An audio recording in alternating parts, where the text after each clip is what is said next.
അപ്പൊ ഇതൊക്കെ വെച്ച് നോക്കുമ്പോൾ നമുക്ക് ഇപ്പൊ ആരാ പറഞ്ഞ മാതിരി ഒരു സർക്കാർ ജീവനക്കാരനേക്കാളും കൂടുതൽ ശമ്പളം നമ്മുടെ മുമ്പിൽ കിട്ടുന്നുണ്ട് എന്നാണ് എന്റെ അഭിപ്രായം. തന്നെയല്ല, കിട്ടുന്നുണ്ട്.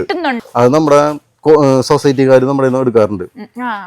അവര് സൊസൈറ്റിക്കാർ നമ്മുടെ കൊണ്ടുപോകും. അവര് നമ്മളെ കൊണ്ടുപോകും. സാധാരണ നമ്മള് എന്താ പറയുക, പ്രൈവറ്റ് ആൾക്കാർക്കാണ് കൊടുക്കാറുള്ളത്. അല്ല, അത് സപ്പോർട്ടാണ്. നമുക്ക് ഒരു സുപ്രഭാതത്തിൽ അവര് നമ്മുടെ ഇപ്പൊ എന്താ പറയാ, നമുക്ക് സാമ്പത്തികമായിട്ട് ബുദ്ധിമുട്ടുണ്ടെങ്കിൽ നമുക്ക് പെട്ടെന്നൊരു ആവശ്യം ഉണ്ടെങ്കിൽ നമ്മൾ അവരെ വിളിച്ചു കഴിഞ്ഞാൽ അങ്ങോട്ട് പോകണമെന്ന്. എപ്പോഴും പശു വളർത്തൽ വിജയിക്കണമെങ്കിൽ കുടുംബത്തിന്റെ സപ്പോർട്ട് വേണം. അപ്പൊ എടപ്പറമ്പ് ഫാംസിന്റെ പുതിയൊരു വീഡിയോയിലേക്ക് എല്ലാവർക്കും സ്വാഗതം. ഞാൻ സിനോബി. നമ്മളിപ്പോ എത്തി നിൽക്കുന്നത് തൃശ്ശൂർ ജില്ലയിൽ ചേരൂർ എന്ന സ്ഥലത്ത് ചന്ദ്രൻ ചേട്ടന്റെ ജ്യോതി ചേച്ചിയുടെ അടുത്താട്ടോ.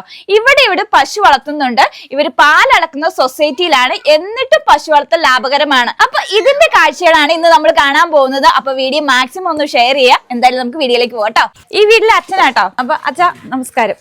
പേരൊന്ന് പറയാവോ? എന്റെ പേര് ചന്ദ്രൻ. ചന്ദ്രൻ, ഓക്കെ.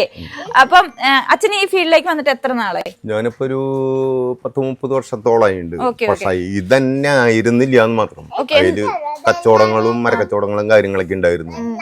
പിന്നെ ഭാര്യയായിരുന്നു അതിന് കൂടുതലും നോക്കുണ്ടായിരുന്നത്. പിന്നെ മകൻ ജോലിക്ക് പോകും. പിന്നെ എനിക്ക് ഒരു ചെറിയൊരു ഇയർബാൻസിന്റെ പ്രശ്നങ്ങളുണ്ടായി. എന്നിട്ട് ഞാൻ ഈ പണിക്കാരെ വെച്ചിട്ടൊക്കെ ജോലി ചെയ്യിപ്പിച്ചിരുന്നു. അപ്പൊ എന്താ വെച്ചിട്ടുണ്ടെങ്കിൽ ഇതിനേക്കാളും കൂടുതലുണ്ടായിരുന്നു അന്ന് പയ്യകള്. അപ്പൊ എന്താ വെച്ചിട്ടുണ്ടെങ്കിൽ ഞാൻ പിന്നെ ഇതിലേക്ക് തന്നെ ഇതന്നെ മതി എന്നുള്ളൊരു ചിന്താഗതിയിൽ ഞാൻ പിന്നെ ഇതിൽ നിന്ന് പിന്നെ വിട്ടുപോകാൻ നിന്നില്ല. എന്നിട്ട് ഞാൻ പണിക്കാരൊക്കെ വെച്ച് കുറച്ച് നാളൊക്കെ പണി വെച്ചു. അതൊന്നും നമുക്ക് നഷ്ടങ്ങളില്ലാണ്ട് ഗുണമായിട്ടൊന്നും കാണാനില്ല. പിന്നെ എന്നെ സഹായിക്കാനായിട്ട് എന്റെ മകൻ എന്റെ മുമ്പിൽ തന്നെ ഉണ്ട്. പിന്നെ എന്റെ ഭാര്യ ഉണ്ട്. അച്ഛന് വേറെ ജോലി ഉണ്ടായിരുന്നു പറഞ്ഞില്ലേ? അപ്പൊ അത് നിർത്തി കഴിഞ്ഞപ്പോ ഈ ഫീൽഡിലേക്ക് വന്നു കഴിഞ്ഞു കഴിഞ്ഞാൽ ലാഭം ഉണ്ടാവും അച്ഛന് തോന്നിയിട്ടുണ്ടോ? തീർച്ചയായിട്ടും. കാരണം വെച്ചാൽ ഞാൻ പറഞ്ഞല്ലോ, ഒരു 10-30 വർഷത്തെ ഒരു പരിശീലനം എനിക്കിതിലുണ്ടായിരുന്നു. അപ്പൊ ഇതിൽ നിന്ന് കിട്ടുന്ന വരുമാനം അത് ഞാനൊന്ന് എഴുതി കുറിച്ചു. പക്ഷെ ഇന്നത്തെ പാലിന്റെ വില അന്നില്ല എന്നുള്ളതാണ് സത്യം. അതുകൊണ്ട് നമുക്ക് വലിയ എന്ന് പറയാനായിട്ടില്ല. പക്ഷെ ഇന്ന് എന്ന് പറയണത് വ്യത്യാസങ്ങളുണ്ട്. ഇപ്പൊ ഞാൻ കൊടുക്കുന്ന പാൽ തന്നെ ആട്ടൂര് ബോട്ടൂരാണ്. അവിടെ നോക്കാം നമുക്കൊരു 53 റുപ്യ നമുക്ക് വില കിട്ടുന്നുണ്ട്. അത് ഏറ്റവും വലിയ സ്വീകാര്യമാണ്. പിന്നെ അതില് നമ്മൾ വീട്ടുകളിൽ കൊടുക്കേണ്ട ഒരു 10-50 വീടുകളിൽ തന്നെ നമ്മൾ പാലുകൾ കൊടുക്കുന്നുണ്ട്. അപ്പൊ ഇതൊക്കെ വെച്ച് നോക്കുമ്പോൾ നമുക്ക് ഇപ്പൊ ആരാ പറഞ്ഞ മാതിരി ഒരു സർക്കാർ ജീവനക്കാരനേക്കാളും കൂടുതൽ ശമ്പളം നമ്മുടെ മുമ്പിൽ കിട്ടുന്നുണ്ട് എന്നാണ് എന്റെ അഭിപ്രായം. തന്നെയല്ല, കിട്ടുന്നുണ്ട്. അതിലിപ്പോ എന്റെ മകളെ കല്യാണം കഴിച്ചു കൊടുത്തു. മകന്റെ കാര്യങ്ങള് ഇതൊന്നും എനിക്ക് ആരും മെമ്മ തട്ടിയിട്ടില്ല. ഒക്കെ ഇവരുടെ വരുമാനം തന്നെയാണ്. അതിപ്പോ ഒരു കൂട്ടി വെക്കാൻ എന്റെ ഭാര്യയും തയ്യാറായിരുന്നു. അപ്പൊ അത് കാരണം ഞാനിപ്പോ അവരോ പറഞ്ഞ മാതിരി വലിയ കുഴപ്പമില്ലാണ്ട് ഇപ്പൊ സുഖമായിട്ട് ജീവിക്കുന്നുണ്ട്. ഒരാളുടെ അടുത്തേക്ക് നമുക്ക് 10 രൂപയ്ക്ക് വേണ്ടിയിട്ട് കൈ നീട്ടി പോകേണ്ട ഗതികേടില്ല. ഇപ്പൊ എന്താണെന്നൊരു വ്യത്യാസം എന്ന് വെച്ചിട്ടുണ്ടെങ്കിൽ നമ്മൾ സൊസൈറ്റിയിൽ പാലളവ് കുറഞ്ഞു. കാരണം ഇവരിപ്പോ 3-4 പേര് അത്യാവശ്യം ചെന്നൈയിലൊക്കെയാണെന്നുണ്ട്. അപ്പം എന്താ വെച്ചിട്ടുണ്ടെങ്കിൽ ചെന്നൈയില് ഇപ്പം നമുക്ക് പരിശോധിക്കാൻ നേരം കിട്ടിയിട്ടില്ല. അത് പരിശോധിക്കപ്പോൾ പറ്റില്ല. കാരണം വെച്ചിട്ടുണ്ടെങ്കിൽ 3 മാസം 4 മാസം ആവണം. അല്ലാന്ന് വെച്ചിട്ടുണ്ടെങ്കിൽ ഞാൻ എന്തൊക്കെയോ അപാകതകൾ ഉണ്ടെന്നൊക്കെയാണ് പറഞ്ഞത്. അപ്പോൾ പിന്നെ ഞാനത് ഒഴിവാക്കി. ഏകദേശം രൂപം വന്നാൽ നമുക്ക് തന്നെ അറിയാം ഇന്ന ആൾക്ക് ചെനയുണ്ട്, ഇപ്പുറത്തെ ആൾക്ക് ചെനയുണ്ട് എന്നുള്ളതൊക്കെ. അപ്പം പിന്നെ അതിലേക്ക് ഞാൻ ചിന്തിച്ചിട്ടില്ല. പിന്നെ നമ്മുടെ മൃഗാശുപത്രിയിലെ ഡോക്ടർമാരായാലും ഡീസൻ്റ് ആണ്. വിളി പുറത്ത്. ഞാൻ ഒരു പക്ഷത്തില്ല എന്നുണ്ടെങ്കിൽ വേറെ ആളതിനെ വിടും. അല്ലാന്നുണ്ടെങ്കിൽ മകൾക്ക് ആ മരുന്നുകളും കിട്ടി ഞാൻ ചെന്നെങ്കിൽ അതെനിക്ക് ഓഫർ ചെയ്ത് വിടും. അപ്പം നമ്മളത് പോയി മേടിച്ച് അവർക്ക് കൊടുക്കും. നല്ല രീതിയാണ് ഇപ്പോൾ എല്ലാം കൊണ്ടും. ഈ മേഖല നഷ്ടം എന്ന് പറയാനായിട്ട് ഒരിക്കലും നമുക്ക് പറ്റില്ല. ഇന്ന് വരെ നമുക്ക് ഗുണകരങ്ങൾ തന്നെ ഉണ്ടായിട്ടുള്ളൂ. ഇപ്പം ബാങ്കിലായാലും വീട്ടിലായാലും ഒരു 10 രൂപയുടെ ഡെപ്പോസിറ്റ് എപ്പോഴും ഉണ്ടാവും. അപ്പൊ ഇത്രയും അച്ഛൻ പറഞ്ഞു എനിക്ക് സൊസൈറ്റി കൊടുത്തിട്ട് ഗുണമാണ് ഉണ്ടായിരുന്നത്. സാധാരണ മിക്ക കർഷകരും പറയുന്നത് സൊസൈറ്റി കൊടുക്കുന്ന നഷ്ടമാണെന്നാ പറയുന്നത്. അത് തെറ്റായിട്ടുള്ള ഒരു നിഗമനമാണ്. കാരണം എന്ന് വെച്ചിട്ടുണ്ടെങ്കിൽ നമ്മളിപ്പോൾ ഒരു 10 വീട്ടിൽ അല്ലെങ്കിൽ 20 വീട്ടിൽ നമ്മൾ പാല് കൊടുക്കുന്നുണ്ടെന്ന് തന്നെ ഇരിക്കട്ടെ. പക്ഷേ ഈ 20 വീട്ടിലും ചിലപ്പോൾ ഒരു 5 വീട്ടിൽ നമുക്ക് പാല് കൊടുക്കാൻ പറ്റാത്തൊരു സാഹചര്യവും, അതായത് ചിലപ്പോൾ അവരവിടെ ഉണ്ടാവില്ല. അപ്പോൾ 2 ദിവസം കഴിഞ്ഞിട്ട് മതി, അല്ലാന്നുണ്ടെങ്കിൽ ഞങ്ങൾ വിളിക്കാം, അങ്ങനെയൊക്കെയുള്ള ചിന്താഗതി. അതുവരെ നമുക്ക് ഈ പാല് നമ്മുടെ വീട്ടിൽ വെക്കാൻ പറ്റുന്ന കാര്യങ്ങളല്ല. അതിനാണ് നമ്മൾ സൊസൈറ്റിനെ ആശ്രയിക്കുന്നത്. സൊസൈറ്റി കൊടുത്തു കഴിഞ്ഞിട്ടുണ്ടെങ്കിൽ നമുക്ക് എന്താ പറയുക, പാല് നമ്മുടെ വീട്ടിലൊരു തുള്ളി വെച്ചിരിക്കേണ്ട.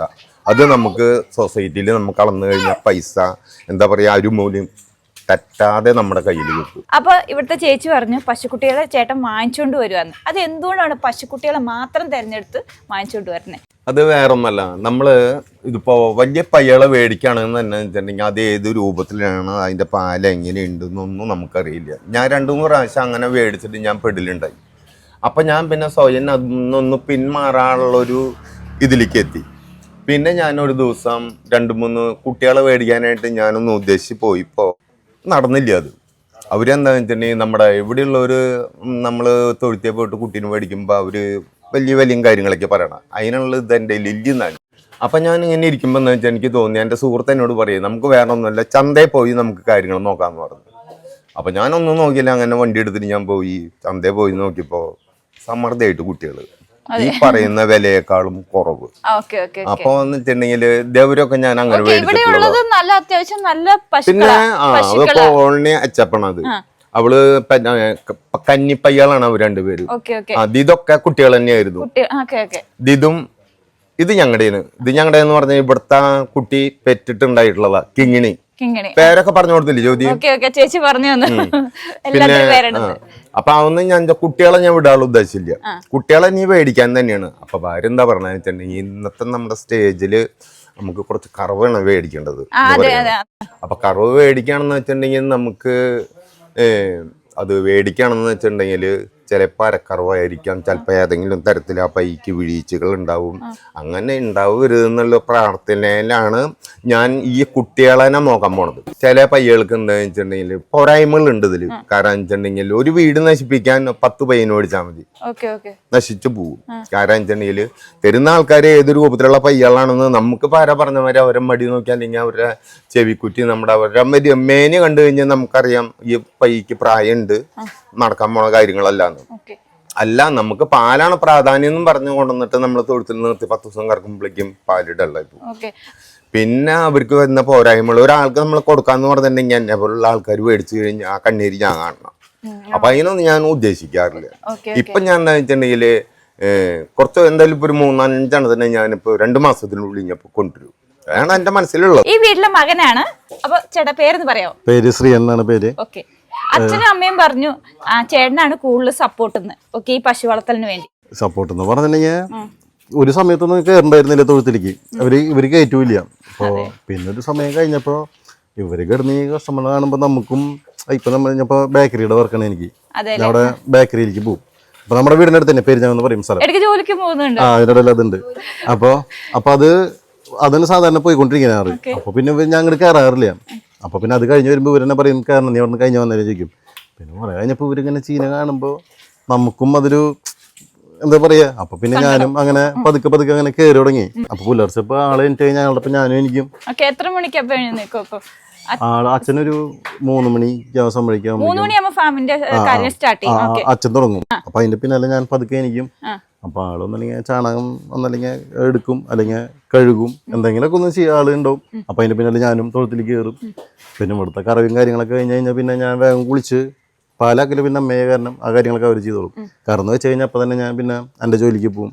ഒരു 5-5:30 ആകുമ്പോൾ അങ്ങോട്ട് കയറണം. അപ്പം ഞാൻ അങ്ങോട്ട് പോവും.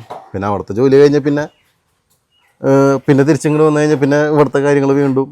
അപ്പം അങ്ങനെ ഒരു റൊട്ടേഷനാണ് മൊത്തത്തിൽ. ഇങ്ങനെ ഒരു റൊട്ടേഷനായിട്ട് ഇങ്ങനെ ഒരു വട്ടം ഇത് നിർത്തിയിട്ടുണ്ടായിരുന്നു. അത് കഴിഞ്ഞിട്ട് പിന്നെ അന്ന് എന്താണെന്നറിയില്ല.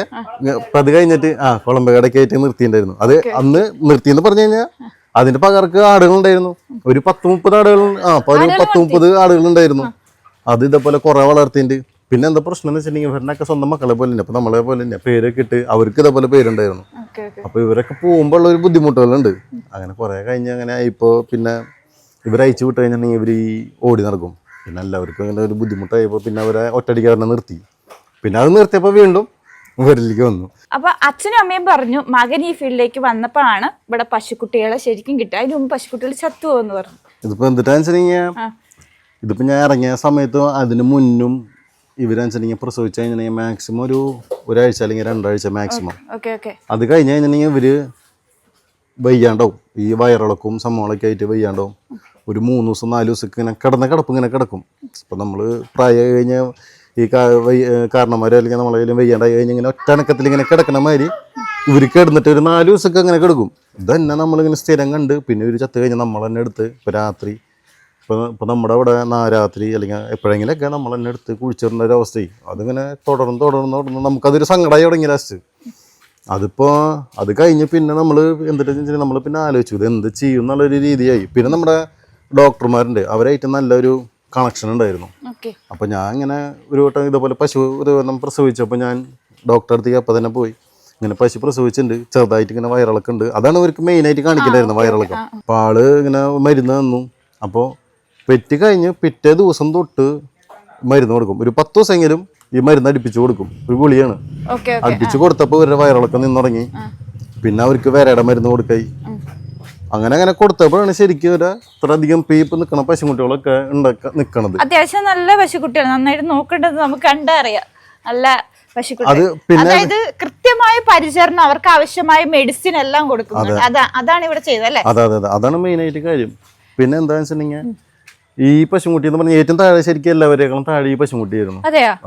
അത് ഞാൻ എന്ത് ചെയ്തു വെച്ചിട്ടുണ്ടെങ്കിൽ ഞാൻ ഇപ്പൊ ഇത് ചിക്കിയിലാണ് പശുക്കുട്ടിയത്. അപ്പൊ ഞാൻ അവൾക്ക് മിൽക്കിയുടെ പശുക്കുട്ടിയാണിത്. അപ്പൊ ഞാൻ എന്ത് ചെയ്തെന്ന് വെച്ചിട്ടുണ്ടെങ്കിൽ അവളൊരു 8 മാസം 7.5 മാസമൊക്കെ ആയപ്പോ ഞാൻ വീട്ടിലൊന്നും പറഞ്ഞില്ല, ഞാൻ അവൾക്ക് പതുക്കെ ഫുഡ് കയറ്റി കൊടുത്തു. അവൾക്ക് ഭക്ഷണം കയറ്റി കൊടുത്ത് ഒരു 2 മാസമെങ്കിലും നന്നായിട്ട് അത്യാവശ്യം നന്നായിട്ട് ഭക്ഷണം കയറ്റി കൊടുത്തിട്ടുണ്ട്. അപ്പൊ അതിലാണ് ഇപ്പോൾ ഇത്രയും വലിയൊരു കുട്ടി ഉണ്ടായത്. അതിന് മുന്നേ ജനിച്ചത് ഇത്. അതാണ് അതിന്റെ വ്യത്യാസം ഉണ്ടായത്. പിന്നെ അതിന്റെ ബുദ്ധിമുട്ടുണ്ടായിരുന്നു, പ്രസവിക്കാനായിട്ടും അതിൻ്റെതായ ബുദ്ധിമുട്ടുകളുണ്ടായിരുന്നു. കുട്ടികൾ വലുതുമ്പോ കാരണം ആദ്യത്തെ പേരായിരുന്നു അവളുടെ ആദ്യത്തെ പേരായിരുന്നു. അതെ, പുറത്തേക്ക് വരാനായിട്ട് നല്ല ബുദ്ധിമുട്ട്. കാരണം കുട്ടികൾ നല്ല വലിപ്പമുണ്ടായിരുന്നു. ഇവരൊന്നും കുഴപ്പമുണ്ടായിരുന്നില്ല, കാരണം കുഞ്ഞൊരു പീക്കിരി കുട്ടിയെ കാരണം പെട്ടെന്ന് പോന്നു. ഇവള് പക്ഷെ അതിന്റെ ഒരു ബുദ്ധിമുട്ടുണ്ടായിരുന്നു. തീറ്റ കൂടുതൽ കൊടുത്താലും ഇവർക്ക് അതിൻ്റെതായ ബുദ്ധിമുട്ടുകളുണ്ടാവും. കാരണം നമ്മളിപ്പോ തീറ്റ കൊടുത്തിട്ട് ആ സമയത്ത് നമുക്കൊന്നും ചെയ്യാൻ പറ്റില്ലെങ്കിൽ ചിലപ്പോൾ ഇവർക്ക് എന്തെങ്കിലും പറ്റും, അല്ലെങ്കിൽ തലയ്ക്ക് എന്തെങ്കിലും പറ്റും. അപ്പൊ നമ്മളൊരു മീഡിയത്തിൽ ഇങ്ങനെ നിൽക്കാൻ വെച്ചാലും അത്യാവശ്യം കുഴപ്പമില്ലാണ്ട് ഇങ്ങനെ അതെന്തിട്ട് പറയാ, കുട്ടീനെ കിട്ടും ചെയ്യും, നല്ലൊരു കുട്ടിയാവും ചെയ്യും. പിന്നെ നമ്മുടെ കയ്യിൽ കിട്ടുമ്പോൾ പിന്നെ നമ്മളവരെ നോക്കണം മാത്രമേ. അത് അത്യാവശ്യം ഒരു 3 മാസം കൂടുമ്പോൾ വിരയുടെ മരുന്ന് ഇപ്പോൾ കൊടുത്തു തുടങ്ങിയിട്ടുണ്ട്. അതിപ്പോൾ കുട്ടികൾക്ക് എല്ലാവർക്കും 3 മാസം കഴിഞ്ഞ് കഴിഞ്ഞാൽ 3 മാസം മാക്സിമം അപ്പോഴേക്കും വിരയുടെ മരുന്ന് വാങ്ങിച്ച് അവർക്ക് കൊടുക്കും. അതിപ്പോൾ നമുക്ക് ഹോസ്പിറ്റലിൽ പോയി കഴിഞ്ഞിട്ടുണ്ടെങ്കിൽ ചോദിച്ചാൽ മതി, ഒക്കെ അങ്ങോട്ട് എടുത്തു തരും. അതൊന്നും നമുക്ക് അവിടെ കുഴപ്പമില്ല. കാരണം എല്ലാവരും നമ്മളെ വിളിച്ചു കഴിഞ്ഞിട്ടുണ്ടെങ്കിൽ നമുക്ക് അങ്ങോട്ട് പോകുന്നു പറയുള്ളൂ. അപ്പൊ നമുക്ക് അവിടെ നിന്ന് നമുക്ക് പ്രശ്നമില്ല. അവരൊക്കെ നല്ല സപ്പോർട്ടാണ്. നമ്മൾക്ക് എന്ത് വിളിച്ചാലും ഇങ്ങോട്ട് വരാണ്, ഇങ്ങനെ ഒരു പ്രശ്നം ഉണ്ടെന്നും പറഞ്ഞാലും അവരിങ്ങോട്ട് ഓടി വരും. അപ്പൊ ഈ ഒരു പശു വളർത്തുകൊണ്ട് ഒരു ഫാമിലിയെ മുന്നോട്ട് കൊണ്ടുപോകാൻ സാധിക്കുമോ ഈ പശു വളർത്തന്റെ വരുമാനം കൊണ്ട്? ഇപ്പോഴത്തെ കാലഘട്ടത്തില് കുഴപ്പമില്ല. എന്നാലും കുറച്ചും കൂടി ഇപ്പൊ നമ്മളെന്ന് പറഞ്ഞിട്ടുണ്ടെങ്കിൽ ഇവർക്കൊക്കെ ഒരു ലിമിറ്റ് ഉണ്ട്. എല്ലാവരും ക്രോസ് ആണ്. അപ്പൊ അവർക്കൊരു ലിമിറ്റ് ഉണ്ട്, പാലിനൊരു ലിമിറ്റ് ഉണ്ടാവും. അപ്പൊ നമ്മള് വേറെ വലിയ ഫാമുകളൊക്കെ എന്ന് പറഞ്ഞിട്ടുണ്ടെങ്കിൽ അവർക്കൊരു ഇതുണ്ട്. അതായത് അവരുടെ പശുക്കൾ എന്ന് പറഞ്ഞിട്ടുണ്ടെങ്കിൽ മാക്സിമം ഒരു 25 ലിറ്റർ കിട്ടുന്ന പശുക്കളാവും അവരുടെ തൊഴുത്തിലുണ്ടാവുക. അവരത് ഇല്ലെങ്കിൽ അവരപ്പോ അതിനെ മാറ്റും, വേറെ എടുക്കും. അങ്ങനെയാണ്. ഇപ്പൊ നമ്മളെന്ന് പറഞ്ഞിട്ടുണ്ടെങ്കിൽ ഇവിടെ ചിലപ്പോൾ 1.5 കറവ് അതിൽ ചിലപ്പോൾ വെള്ളം ഇവിടെ നിർത്തും. കാരണം നമ്മുടെ ഒരു ഭാഗമായി അതിൻ്റെ അപ്പം അത് കാരണം എന്നാലും നമുക്ക് നമ്മുടെ കാര്യങ്ങളൊക്കെ നടന്നു പോവുകയും ചെയ്യും. ഫാമിലി ആയാലും പോവും. എന്നാലും ഈ ഇപ്പോഴത്തെ ഒരു അവസ്ഥ ഇപ്പം എല്ലാവർക്കും അറിയാമല്ലോ. അപ്പം എല്ലാത്തിനും വില കൂടുതലും എല്ലാ കാര്യങ്ങളും.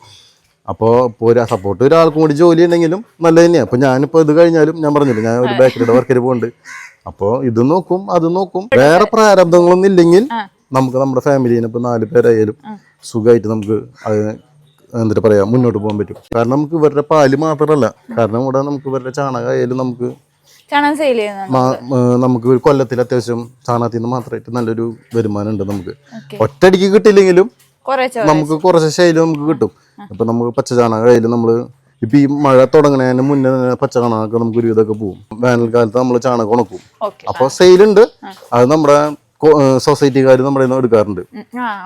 അവര് സൊസൈറ്റിക്കാർ നമ്മുടെ കൊണ്ടുപോകും. അവര് നമ്മളെ കൊണ്ടുപോകും. സാധാരണ നമ്മള് എന്താ പറയുക, പ്രൈവറ്റ് ആൾക്കാർക്കാണ് കൊടുക്കാറുള്ളത്. അല്ല, അത് സപ്പോർട്ടാണ് നമുക്ക്. നമുക്കൊരു സുപ്രഭാതത്തിൽ അവര് നമ്മുടെ ഇപ്പൊ എന്താ പറയാ, നമുക്കൊരു സാമ്പത്തികമായിട്ട് ബുദ്ധിമുട്ടുണ്ടെങ്കിൽ നമുക്ക് പെട്ടെന്ന് ഒരു ആവശ്യം ഉണ്ടെങ്കിൽ നമ്മൾ അവരെ വിളിച്ചു കഴിഞ്ഞാൽ അങ്ങോട്ട് പോകണമെന്ന് പറയും. അപ്പൊ നമുക്കൊരു 10-20 ചാക്ക് 25 ചാക്ക് അവിടെ കൊണ്ടിട്ട് കഴിഞ്ഞാൽ നമുക്കൊരു ഒന്നല്ലെങ്കിൽ അപ്പൊ തന്നെ സ്പോട്ടിൽ കാശ് കിട്ടും, അല്ലെങ്കിൽ പിറ്റേ ദിവസം കാശ് കിട്ടും.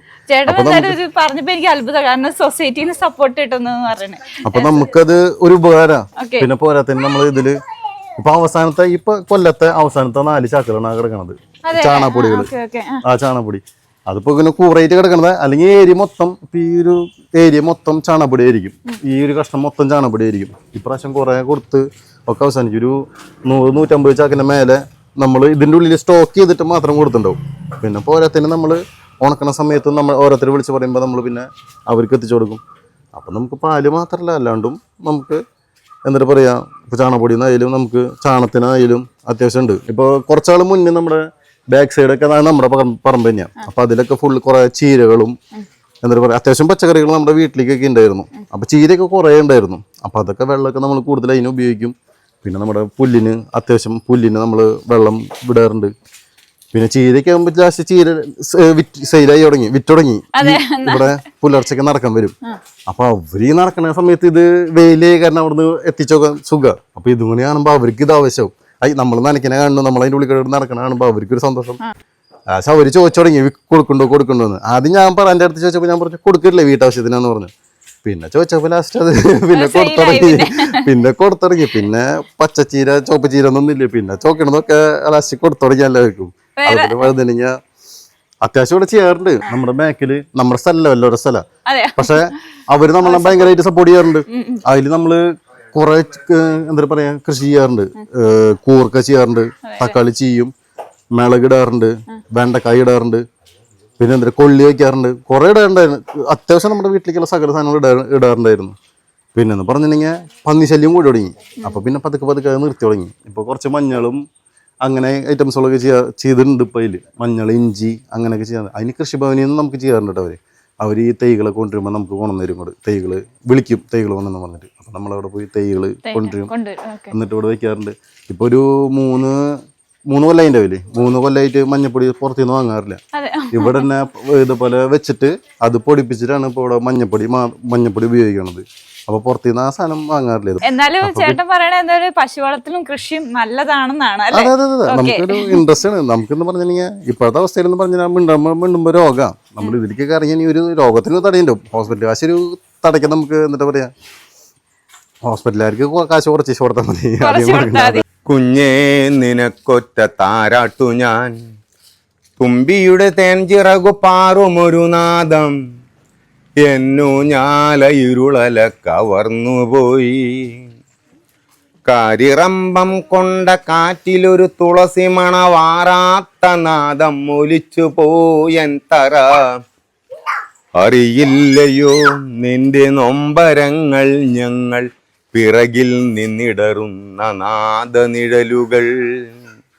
പ്രിയയൊത്തു നീയാണ്ട ശയ്യയിൽ ഞെരിഞ്ഞമർന്നൊരു പുഷ്പമാണു ഞാൻ, തീത്തൈലമൊരു മൊഴി. ഗഗന നീലം പോലെ ശാന്തമൊരു നാദം, നീ കണ്ണുകുത്തിയ വെളിച്ചമാണീശ്വരം. തളിരിലക്കരളുകൾ വിളിക്കുന്ന നാദം, ഞങ്ങൾ നീ പോറ്റിയ നിലം തൊടാവച്ചകൾ. തല താഴ്ത്തി നിൽക്കുന്ന ശബ്ദങ്ങൾ, ഇതു നിന്റെ ഓർക്കാപ്പുറങ്ങളിലെ വീഴക്ഷരങ്ങൾ.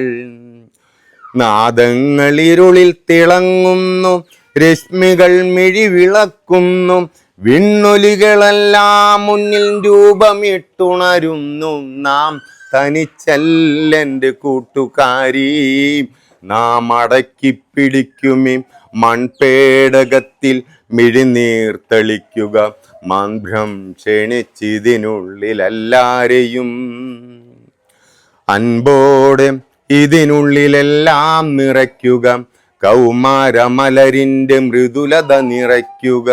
മണമുള്ള താരുണ്യ മധുരവും ശക്തിയും, മന്ത്രം പിഴയ്ക്കാത്ത കാമവും കർമ്മവും, പേറ്റുനോവും പാൽക്കുടമ്മയും കുസൃതിയും, വീണ്ടും വിതയ്ക്കാൻ വിയർപ്പും വിചാരവും, മസൃണതകൾ പൂക്കുന്ന മുള്ളും, ഇളം ചുണ്ടിലലിയുന്ന കല്ലും കനകവും രത്നവും, അക്ഷരത്തുമ്പയാലങ്കാരതാളവും, മനക്ഷരം പാടാത്ത തത്തയും തന്നലും, കൊച്ചരി പ്രാവിനെ തേടുന്ന കൺകളും, കായും വയറ്റിനും നൽകുവാൻ അന്നവും, എല്ലാം നനച്ചുകൊണ്ട് എല്ലാം നിറച്ചുകൊണ്ട് ഈ നല്ല മണ്ണിനെ നെഞ്ചോടമർത്തുക. അപ്പൊ ഇത്രയും സമയം നമ്മൾ കണ്ടുകൊണ്ടിരുന്ന ജ്യോതി ചേച്ചിയുടെ ചന്ദ്രൻ ചേട്ടന്റെ പശു വളർത്തലാണ്. അപ്പൊ വീഡിയോ ഇഷ്ടപ്പെട്ടെന്ന് കരുതുന്നു. വീഡിയോ ഇഷ്ടപ്പെട്ടാൽ ഒന്ന് ലൈക്ക് ചെയ്യുക, അതുപോലെ ചാനൽ ഫോളോ ചെയ്യാൻ മറക്കരുത് കേട്ടോ. അപ്പൊ അടുത്തൊരു നല്ലൊരു വീഡിയോ ഞങ്ങൾ വരുന്ന അതുവരെ നമസ്കാരം.